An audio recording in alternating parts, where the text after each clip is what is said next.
avec les 1-23, les objectifs sont les mêmes. Affirmer Barnabé Kikayabin Karubi, l'un des proches de Joseph Kabila, ancien conseiller de l'ancien président de la RDC en matière de diplomatie, mais aussi ancien ministre de la communication, le professeur Barnabé Kikaya, qui lui séjourne depuis un moment aux États-Unis, justement, pour influencer aussi ses membres de ses côtés. Pour le bien de Joseph Kabila qui se trouve depuis un moment à Goma. Cette sortie médiatique de Barnabé Kikabin Karubi fait couler beaucoup d'encre de salive aujourd'hui. Que pense la CP de Gentini Ngobila Mbaka par rapport à cette sortie? Oui, à l'époque, jadis, où Kabila, président de la République, a combattu les 1-23 d'aujourd'hui, d'être sur le même terrain d'entente avec le 1-23, qu'est-ce que cela peut signifier? Est-ce qu'aujourd'hui, peut-on confirmer, comme on disait l'autre fois, le président Tshisekedi, que tout ce qui se passe dans cette partie de la RDC, c'est Joseph Kabila qui est derrière. On en parle dans cette émission, interface pour ce deuxième numéro de la semaine de votre émission, messieurs et dames. Vous nous suivez de partout, bienvenue à toutes et à tous. N'oubliez pas que tout au long de cette émission, on va se réunir, c'est la ville province de Kinshasa. Vous voyez comment est devenue la capitale congolaise aujourd'hui. Jadis à l'époque, Kinshasa la belle. Aujourd'hui, la ville de Kinshasa a donc l'impression de devenir plus qu'une poubelle. La gêne au vu de ce qui se passe chaque jour. Gentini Ngobila, il était gouverneur, il est passé, Daniel Bumba est venu. Quelle est la différence entre ces deux gouverneur de Kinshasa, à l'ère de Gentini Ngobila et Kinshasa à Daniel Bumba. Bonjour Sarah. Bonjour Daniel Roland Lay, tous les plaisirs est pour moi de nous retrouver ici sur ce plateau. Je salue également ceux-là qui nous suivent attentivement et bienvenue à notre invité du jour. Alors pour en discuter, nous recevons pour vous l'un des cadres de la CP des Gentini Ngobila, il s'appelle Academia Imango. C'est avec lui qu'on va essayer d'aborder ces deux thématiques. Bonjour et bienvenue. Merci beaucoup, monsieur Roland, Daniel. Merci à madame Sarah. Bonjour à toute la population qui aura cette occasion de nous suivre présentement. Je sais que nous allons parler que République, surtout que nous sommes toujours prêts à parler, à défendre, à donner le meilleur pour notre République. Et aujourd'hui, je crois que ça sera de même. Merci beaucoup pour votre plateau. Avec plaisir, une fois encore, de vous retrouver. Mais avant, tout d'abord, on va commencer par votre parti politique, ACP. Comment c'est toi votre parti? Comment c'est toi l'autorité morale de votre parti? Et surtout que vous venez les jours passés de célébrer le 3e anniversaire de la création de l'Alliance des Congolais progressistes, ACP en cible. Oui, l'ACP toujours continue à progresser, comme dit le nom. L'Alliance des Congolais progressistes, ACP en sigle, c'est comme ça qu'on appelle. Et je crois que tout ce que nous faisons à l'ACP, jusque-là, les Congolais sont d'accord avec nous. En particulier, les Quinoises et Quinois sont d'accord avec nous. Et petit à petit, nous allons toujours pour atteindre l'objectif de tout parti politique, comme d'habitude, conquérir le pouvoir, donner à la population congolaise ce qu'elle cherche, surtout la paix, la tranquillité. Et l'ACP continue toujours à compatir avec ceux qui sont dans la partie est de la République. Ici, je cite Goma, Bukavu, Bunagana et tous les autres territoires qui sont envahis par les ennemis de la République. Nous continuons à compatir avec vous. Sachez bien que nous sommes toujours présents et nous pensons à vous. C'est là notre leitmotiv qui nous envoie chaque fois à penser à vous. Nous continuerons à travailler pour rétablir la paix, la tranquillité ici en République démocratique du Congo. Alors, la paix, la tranquillité. Vous êtes quand même au courant de cette situation qui prévaut dans l'Est de la République démocratique du Congo. Joseph Kabila, depuis un moment, ancien président de la RDC qui se trouve dans cette partie après son discours. Et cette sortie médiatique de Barnabé Kikayabin Karubi, l'un de ses proches, affirmant qu'aujourd'hui, il n'y a pas de contradiction entre Joseph Kabila et la M23. La M23, justement, c'est un mouvement que Joseph Kabila à l'époque a combattu quand il était président de la République. C'est une sortie médiatique. Vous, au niveau de la CP, comment avez-vous analysé ça? Pas trop d'analyse sur ça. Le président de la République, qui est le premier citoyen de la République, l'avait déjà révélé, mais la plupart des Congolais n'avaient pas compris. Ils se sont acharnés au président de la République. Et aujourd'hui, la vérité est là. C'est son proche, c'est les proches de Kabila qui le dit, qu'ils ont les mêmes objectifs avec les M23. Quel est l'objectif des M23? C'est de tuer la population congolaise, c'est de torpiller la richesse congolaise, c'est de nous ravir tout ce qui nous appartient comme Congolais. Et aujourd'hui, c'est Bin Karoubi qui les confirme. Moi, je crois qu'il n'y a même pas trop à commenter. C'est aujourd'hui, c'est visible aujourd'hui que Joseph Kabila, comme l'avait dit le président de la République, il est avec les M23, c'est lui le chef de file de l'AFC M23. C'est pourquoi même, depuis un moment, on a toujours appelé AFC M23. Ce n'était plus M23 seulement. Donc AFC M23, ces deux mouvements appartiennent bel et bien à Joseph Kabila, qui est leur chef de file. Et aujourd'hui, c'est Bin Karoubi qui le confirme. Ce n'est pas une chose que nous allons peut-être nous atteler sur ça. Nous, à l'ACP, nous voyons comment trouver des solutions et les apporter surtout au pied du président de la République, qui peut peut-être prendre des solutions avec tous les gouvernements de la République. Alors, vous trouvez des solutions au niveau de l'ACP. Quelle est cette solution que vous avez déjà trouvée? Quelles sont ces propositions que vous avez déjà fait au niveau du président pour lui permettre de trouver une solution, que la paix revienne, surtout dans l'Est de notre partie, mais aussi à travers tout le pays? La solution serait de trouver la paix, mais il y a quelques stratégies que l'ACP est en train déjà de monter, que je ne peux pas ici sur ces plateaux révéler, mais je crois que c'est les champs de bataille, c'est notre façon de faire qui va justifier cela. Bientôt, vous allez comprendre et nous allons regagner la partie Est. Je ne dirais pas que c'est seulement l'ACP qui vise cela, mais de notre côté, ce sont déjà quelques stratégies que nous avions mis en place qui va résoudre ces problèmes de l'Est.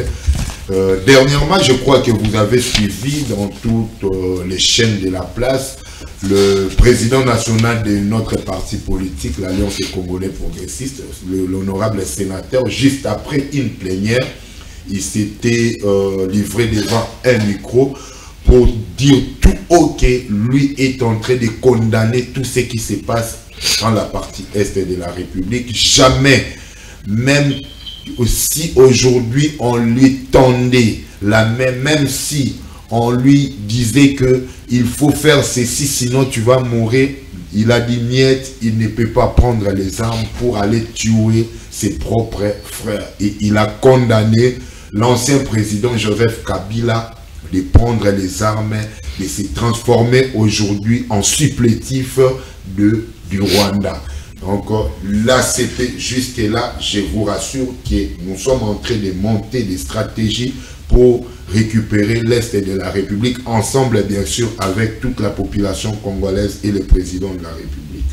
Alors je vais quand même vous lire ce que disait Jean-Thierry Ngobila lors de cette interview dernière. Voilà, cette situation est une honte, selon le sénateur Jean-Thierry Ngobila qui a exprimé sa profonde déception lors d'une interview. L'ancien gouverneur de Kinshasa a affirmé que le comportement de Kabila contredit tous ce qui est pourquoi il s'est bâti durant sa carrière politique. C'est un sentiment de honte d'abord en tant que Congolais de voir votre ancien président devenir un supplétif du Rwanda avec ses contradictions, sa position actuelle. Il s'est placé dans une posture politique qui s'oppose aux idéaux démocratiques et républicains.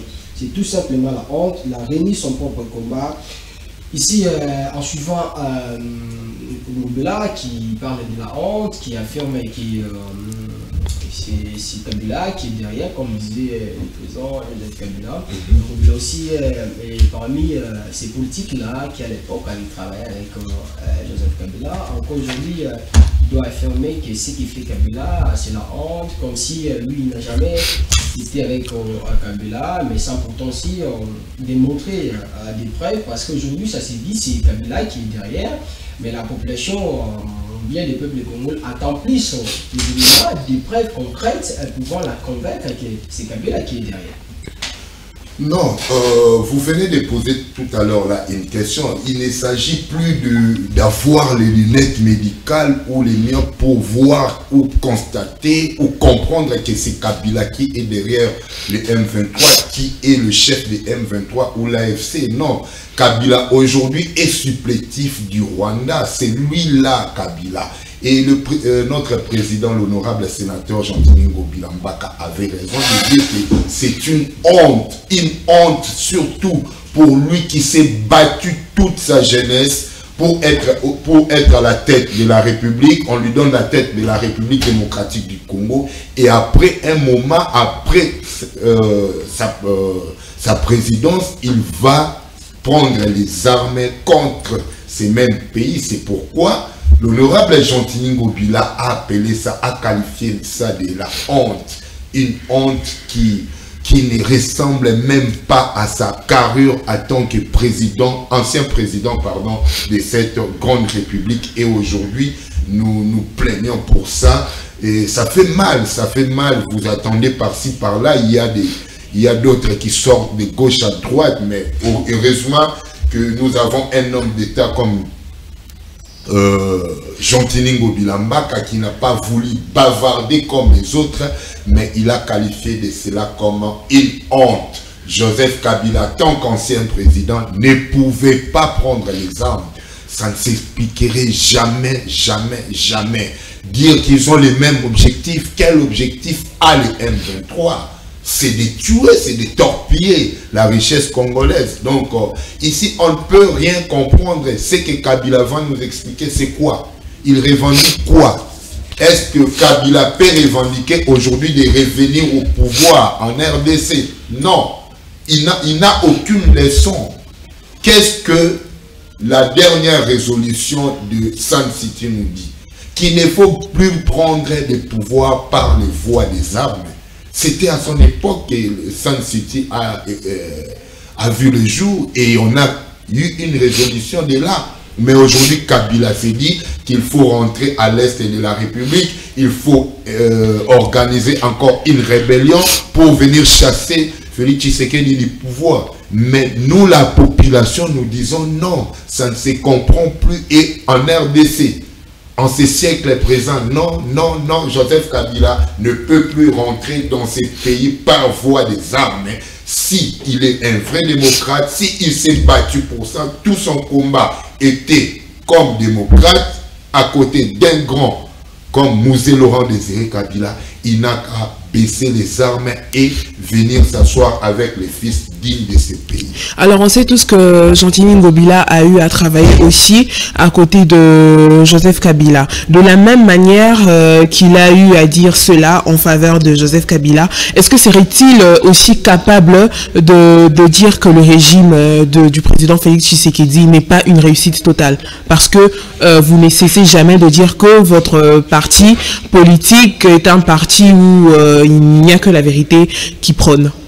Oui, à l'ACP, nous prenons des valeurs, nous prenons des vertus, nous prenons la vérité, rien que la vérité. S'il faut dire que le pays ne va pas bien, nous ne penserons en rien. Nous ne pouvons pas se taire pour que... D'ailleurs, mais pourtant, c'est ce que vous faites. Pourtant, c'est ce que vous faites. Vous êtes silencieux face à ce qui se passe actuellement dans ce régime, bien évidemment. Nous ne sommes jamais silencieux, peut-être que vous ne... Donc vous trouvez que... Ce qui se passe à ces moments, c'est d'abord récupérer l'intégrité de la RDC.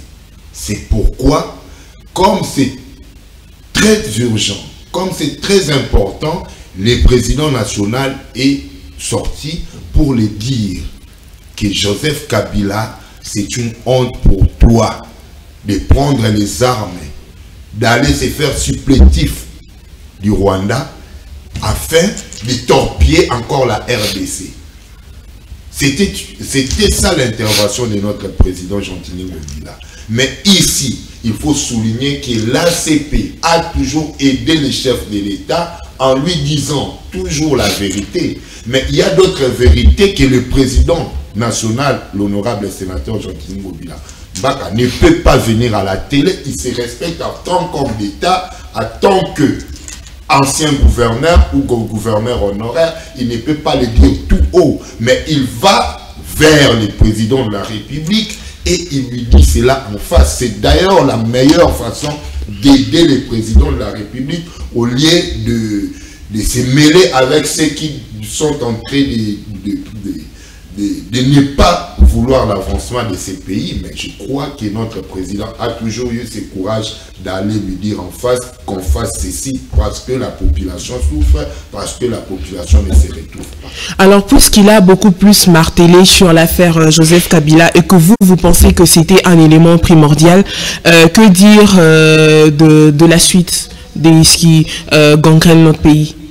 Mais pourquoi ne pas marteler aussi sur cela, mais plutôt se focaliser uniquement sur Joseph Kabila? Mais c'est ce que je t'ai dit. Il ne s'est pas focalisé sur Joseph Kabila. Non. Nous avons des propositions que nous avions déjà soumises sur la table du président de la République et nous continuons. Nous avons nos députés provinciaux, députés de notre parti, nous avons des députés nationaux qui sont chaque fois dans les hémicycles. Ici, je vous donne par exemple, je cite par exemple l'honorable Freddy Bunzeki, qui a des interventions chaque fois à l'Assemblée nationale percutantes, très importantes, qu'il soumet, des interventions qu'elle soumet à l'Assemblée pour l'avancement. C'est ça notre façon aussi de voir les choses. Mais dire que le président national, l'honorable Gentilini Ngobila Mbaka, s'est attelé seulement pour parler à Kabila, non. Nous sommes là pour donner des solutions dans ce qui ne va pas. C'est pourquoi nous disons chaque fois que nous devons, nous ACP, nous sommes là pour concrétiser, pour matérialiser la vision du chef de l'État. Lorsque ça ne va pas, nous sautons premier et puis nous allons lui dire. Est-ce que ces interventions à lui est une façon pour lui de regagner la confiance du président Tshisekedi et de vouloir revenir diriger à nouveau la ville de Kinshasa? Je vous dirais directement que l'honorable sénateur Gentilini Ngobila Mbaka, lorsque je parlais avec lui, je crois, il y a une semaine passée, il me dira qu'il n'a pas besoin de regagner la ville de Kinshasa. Il n'en a plus besoin. Et on est en train de voir autre chose, faire autre chose, mais rien n'empêche, s'il y a quelqu'un, s'il y a un de nos membres de l'ACP qui veut diriger la ville de Kinshasa, nous allons les soutenir comme d'habitude. Et Gentilini Ngobila Mbaka est là pour aider les chefs de l'État. Et il l'a toujours fait. Ce n'est pas qu'aujourd'hui, il a perdu la confiance du chef. Non, détrompez-vous. D'ailleurs, ils sont presque tous les jours, il est en train de parler avec le président de la République presque tous les jours. Il y a même des propositions, il y a même des suggestions pour l'avancement de ces grands pays. Vous respectez, vous, en tant que ses membres, vous respectez donc son choix de ne pas vouloir revenir pour diriger la ville-province de Kinshasa? Tout à fait. Mais pourquoi diriger, c'est-à-dire qu'il a l'expérience de ce qu'il nous dit. Donc nous n'avons rien dirigé. Mais pourquoi vous ne cessez jamais de faire cette comparaison entre Daniel et puis Gentilini Ngobila? Parce que apparemment on a comparé, madame. Impossible. On ne peut jamais comparer Gentilini Ngobila et Daniel Bumba. Gentilini Ngobila a déjà travaillé et il est parti. Daniel Bumba est en cours de son mandat. C'est incomparable. Même s'il terminait son mandat, vous ne pouvez jamais comparer. Même de par leur manière de faire, vous ne pouvez pas comparer. Non, on ne peut pas comparer parce que lui est en cours. Mais pourtant, il y a certains de vos membres qui ne cessent de faire cette comparaison. Peut-être vous confondez. Peut-être qu'ils sont en train de fustiger la gestion de Daniel Bumba, mais pas comparer. On n'a jamais dit que Ngobila a fait mieux que... Non, Ngobila est exceptionnel parmi les gouverneurs qui ont dirigé la ville de Kinshasa. C'est-à-dire, Bumba est en train de diriger jusque-là. On parle des gouverneurs passés avant Ngobila. Et c'est le seul, le meilleur de tous les gouverneurs depuis que la ville de Kinshasa a connu. Donc c'est Gentini Ngobila qui est le meilleur. C'est lui le meilleur par... En quoi? Nous avons des preuves parce que aujourd'hui, je vous dirais, s'il faut parler sur le plan infrastructure, Gentini Ngobila, c'est le seul gouverneur qui a construit plus de 50, plus de 100 km ici dans la ville de Kinshasa. Mais aucun gouverneur qui est passé avant lui n'a construit même 1 kilomètre. Je parle d'1 kilomètre. Mais ils sont passés combien? Une quarantaine. Mais c'est lui, après les quarantaines, c'est lui qui vient construire des routes. Là où les routes n'existaient pas. Là où on ne pensait même plus à Kinshasa qu'on devrait avoir une infrastructure. Mais est-ce que pendant qu'il construisait ces routes, y avait-il des suivis? Parce que s'il faut comparer sa période à lui et la période de Daniel Bumba, on comprend qu'il n'y a vraiment pas une très longue période qui les sépare. Mais là, les routes sont quasiment, pratiquement toutes les routes sont quasiment délabrées. Non, ici à Kinshasa, il faut dire, il y a un problème que les gens ne comprennent pas. Aujourd'hui, moi j'ai toujours dit que on ne peut jamais donner à une société de construction, on lui donne de construire une route et il va construire des routes en carton ou en biscuit. Je ne crois pas. Ils construisent bien leurs routes, mais c'est l'utilisation. Et comment ces routes devraient être utilisées? Les routes aujourd'hui qui sont déjà asphaltées, qui sont bien construites, c'est parce que la population ne sait pas encore utiliser. La population va utiliser, pardon. Donc on doit apprendre la population à utiliser les routes construites. Mais c'est ça le civisme. La population aujourd'hui n'est pas instruite sur ça. Mais de quelle manière on devrait normalement utiliser ces routes? Pour terminer, lorsque la population déjà utilise les caniveaux comme des dépotoirs, comme des poubelles, sachez qu'on n'aura pas de bonnes routes. Les caniveaux sont construits pour évacuer les eaux de pluie. Mais lorsque les eaux de pluie trouvent de la saleté à l'intérieur des caniveaux, l'eau ne passera pas et ça va provoquer quoi? Des érosions, des cassures par-ci, par-là, parce que l'eau va dévier et va pénétrer même les routes qui sont construites. Et vous verrez, et les sables et de l'eau, ça provoque des cassures sur des routes construites. Alors à ce niveau, on comprend que la responsabilité revient à la population. Mais comment expliquez-vous que lorsqu'il y a délabrement, là je parle du gouverneur actuel, comment expliquez-vous que lorsqu'il y a délabrement et autres, tout redescend sur la tête de Daniel Bumba? Mais c'est de même lorsqu'on parlait de Ngobila. Heureusement qu'il avait des communicateurs comme nous à Verret, nous savions distinguer, nous savions faire les distinguos entre les attributions du gouvernorat et les attributions par exemple de l'OVD et les attributions des autres structures de la ville. Et ici, nous ne disons pas, moi je ne peux pas dire que tout c'est Daniel Bumba. Il y a l'office de voirie et drainage qui doit d'office, comme le dit le nom, chaque fois lorsqu'il y a des caniveaux qui sont bouchés, l'office de voirie et drainage doit venir, l'OVD doit faire vite son intervention. Mais si les gens peut-être se rabattent vite au gouverneur de la ville actuelle, c'est parce qu'il n'y a pas aussi suivi de son côté. Le gouverneur Ngobila chaque fois était derrière l'OVD pour lui pousser à travailler. Pour la pousser à travailler. Donc, c'est comme ça un dirigeant. Si vous laissez aussi large champ, et c'est comme ça qu'on va trouver, même après avoir construit une route 1 mois seulement, vous trouvez ça délabré. Vous pensez que le gouverneur Daniel Bumba devrait avoir des communicateurs pour essayer de faire comprendre cette situation à la population? Parce que apparemment... Tout à fait normal, il faut avoir des communicateurs. Je ne parle pas qu'il faut avoir des communicateurs parce que Ngobila a des communicateurs. Non. Mais André Kimbuta, dans son temps, il avait également des communicateurs. Oui, mais pourquoi on continue toujours à rejeter la faute sur lui? Daniel Bumba a un gouvernement provincial. dans un gouvernement provincial, on a un porte-parole. Malheureusement, lui n'a pas de porte-parole. Vous comprenez déjà que c'est une façon de gérer vraiment kakistocratique, comme le dit Gauthier Sompambou. Ça ne va pas. Comment un gouvernement provincial peut manquer un porte-parole? Et qui doit donner le compte rendu de tout ce que vous faites dans des conseils des ministres? Mais je ne connais pas les porte-paroles. Et il n'est pas même. Il n'existe même pas. Vous voyez déjà, c'est déjà quelque chose même à déplorer. Nous avons un gouvernement provincial de Kinshasa qui n'a pas un porte-parole. Alors pour finir avec cette histoire de Daniel Bumba ACP, est-ce que vous pouvez nous faire la différence entre la ville de Kinshasa à l'époque de Gentil Ngobila, la ville de Kinshasa à l'époque d'André Kimbuta, ainsi que la ville de Kinshasa à l'ère actuelle?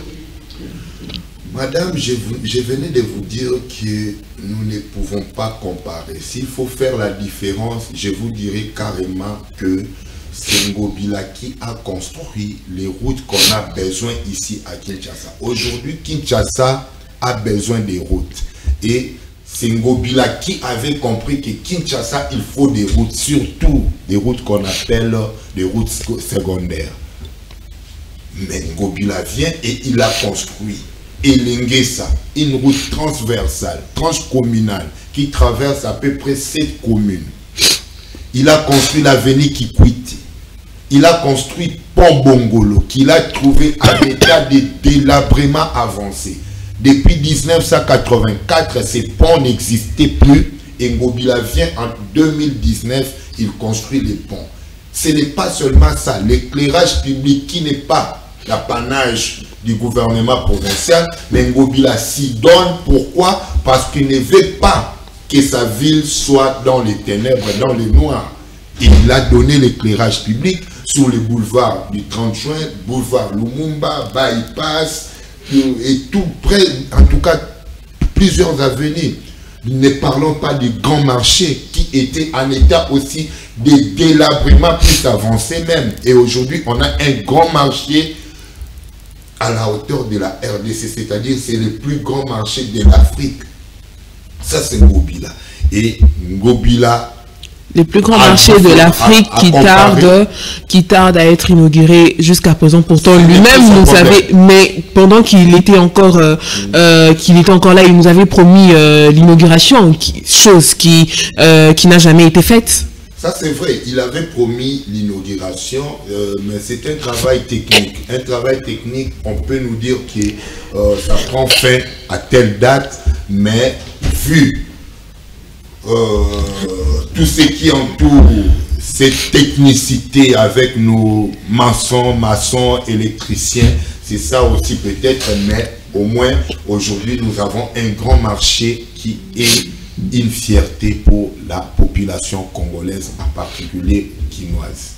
Alors, la population congolaise, en particulier quinoise, moi où on est en train de chiter notre ministère de l'Agriculture, la fois passée, le gouvernement assouminois avait totalisé un an depuis que le président Tshisekedi avait nommé Mme Souminois et puis en formant son gouvernement. Au vu de la manière de travail de chaque ministre aujourd'hui, s'il faut parler du bilan de ces gouvernements souminois, à vous pensez que le bilan de Mme Souminois et son gouvernement est positif? Jusque-là, je ne peux pas parler du positif du bilan de ces gouvernements souminois, mais comme ils sont aussi à court de mandat, laissons-les travailler. Mais moi, je crois qu'il y a trop à faire pour ces gouvernements. Ces gouvernements doivent se déployer à beaucoup donner à cette population. Aujourd'hui,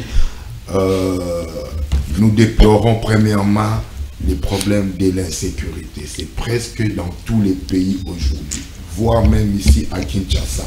Lorsqu'on n'a pas la paix, on n'a pas la sécurité, je ne vois pas là où on peut avoir une très bonne économie, je ne vois pas là où on peut avoir, comment dirais-je, une bonne éducation. La partie occupée aujourd'hui à l'est de la République, dans l'est de la République, je vous dirais que nos enfants n'étudient plus convenablement, ils n'étudient même plus. Ici même, dans la ville, c'est les parents qui déplorent tous les jours. Il faut nous donner un bon ministre de l'enseignement comme Willy Bakonga. Les autres, non, Raïssa ne fait rien. Depuis que Willy Bakonga a lâché l'éducation, il faut nous donner un bon. C'est ça. Et aujourd'hui, je ne vois pas un secteur qui rayonne tant. La justice, problème sur problème. Il faut que ces gouvernements se mettent au travail et ça sera une bonne chose pour la population. Sans trop faire des commentaires sur ça, je sais que Madame Souminois qui se donne corps et âme pour donner la solution, mais jusque-là, apparemment, nous n'avons pas de bons ministres.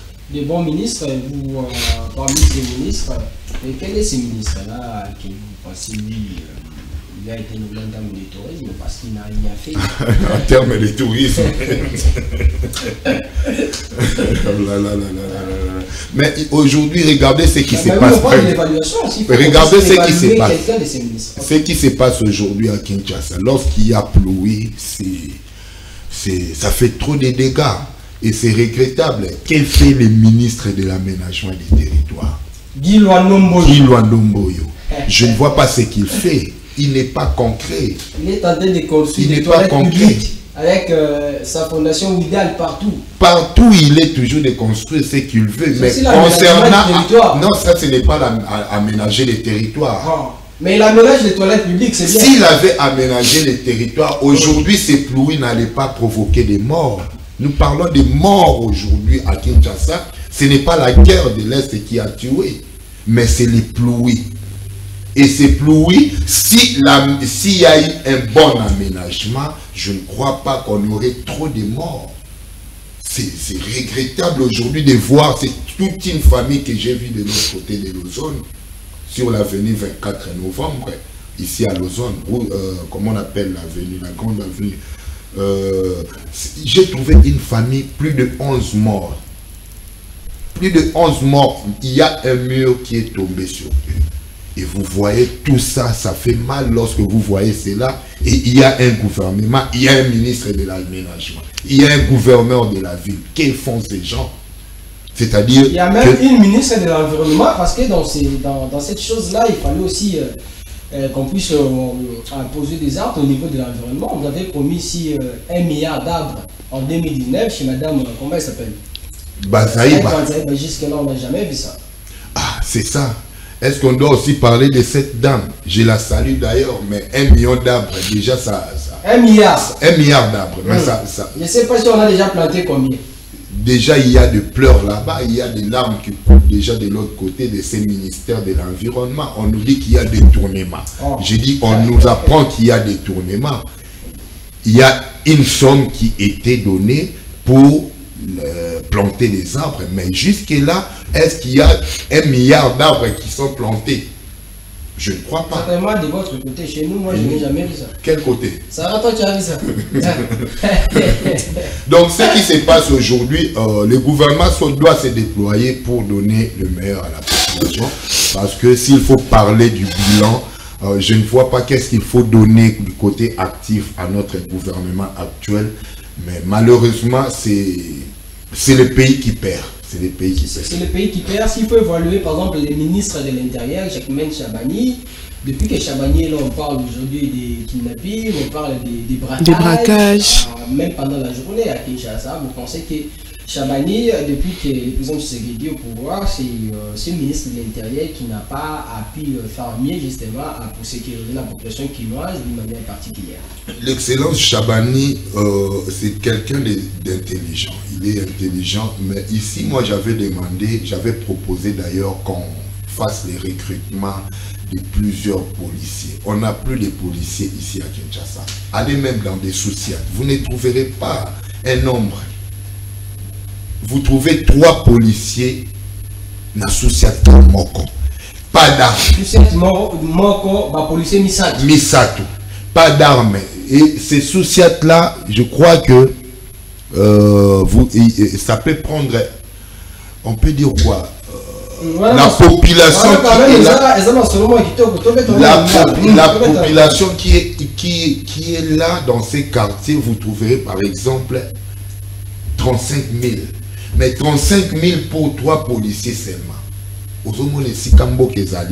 Est-ce que Tokokyo qu'on a réussi dans ces secteurs-là? Recruter les policiers. Mais les personnes accepteront. Ces 3 policiers, vous trouverez inarmés, qui a seulement un chargeur de munitions. C'est regrettable. Mais comment les personnes, comment les jeunes accepteront d'adhérer à la police aussi longtemps que les policiers font partie de ces personnes qui sont mal conditionnées? Non. Si nous demandons cela, vous avez raison. Il faut donner à ces policiers un bon salaire. Il faut bien les aménager. Il faut donner à ces policiers, à leurs femmes, à leurs familles, il faut qu'ils vivent bien. Ceux qui ont recruté des soldats, des policiers, il faut vivre bien. Ça fait une semaine passée que j'ai vu les, comment on l'appelle, les gouverneurs militaires Luboya qui parlaient de ça pour les comptes des militaires. Les militaires qui sont au front ne sont pas à l'aise parce qu'ils ont laissé une famille ici à Kinshasa. Laisser, c'est mieux d'ailleurs. Ils ont abandonné une famille ici à Kinshasa. Un militaire qui va au front, qui n'a rien laissé pour sa famille, même pas un rond. À manger, n'en parlons même pas. Et lorsqu'il faut recruter, donner aux policiers un bon salaire. On appelle ça comme un solde.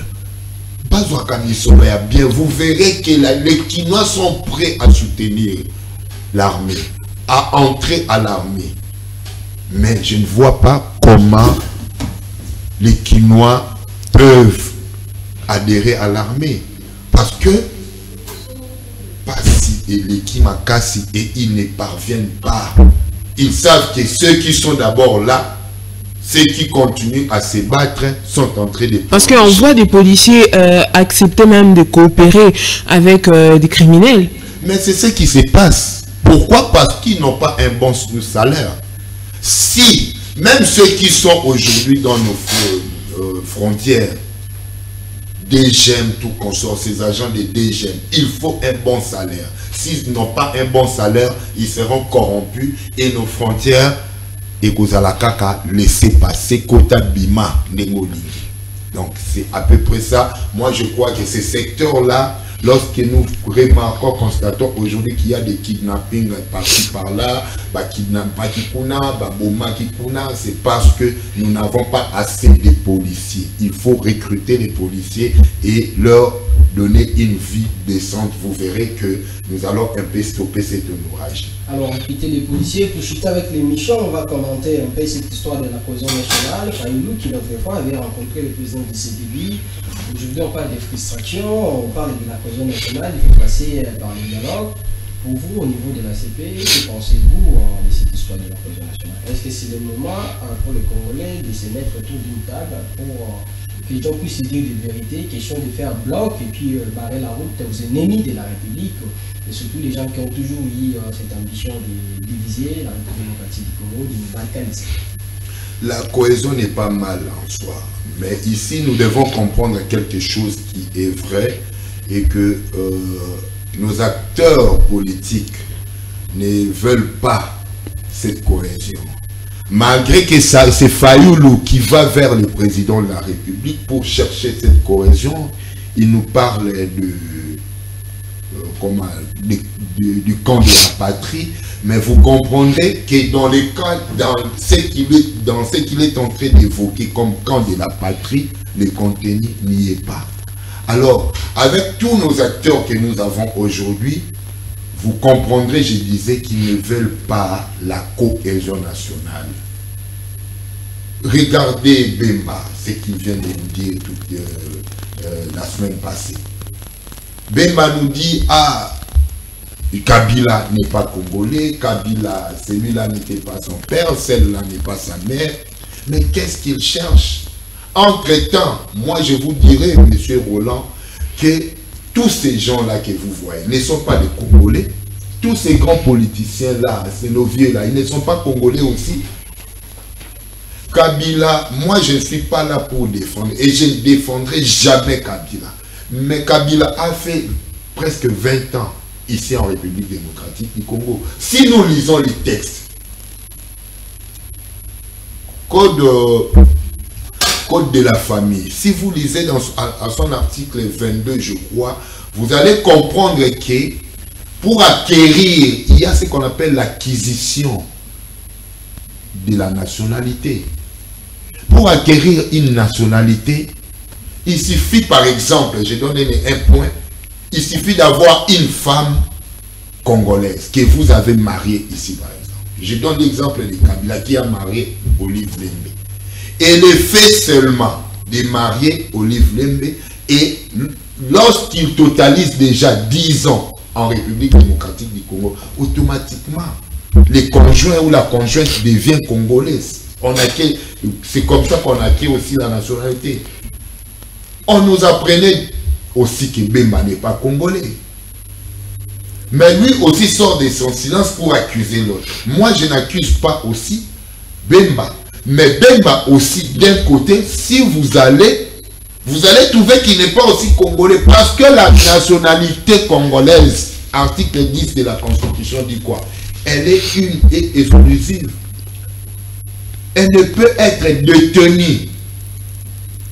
La nationalité nous soutient. Mais eux ont des passeports belges, ils ont des passeports américains, ils ont des passeports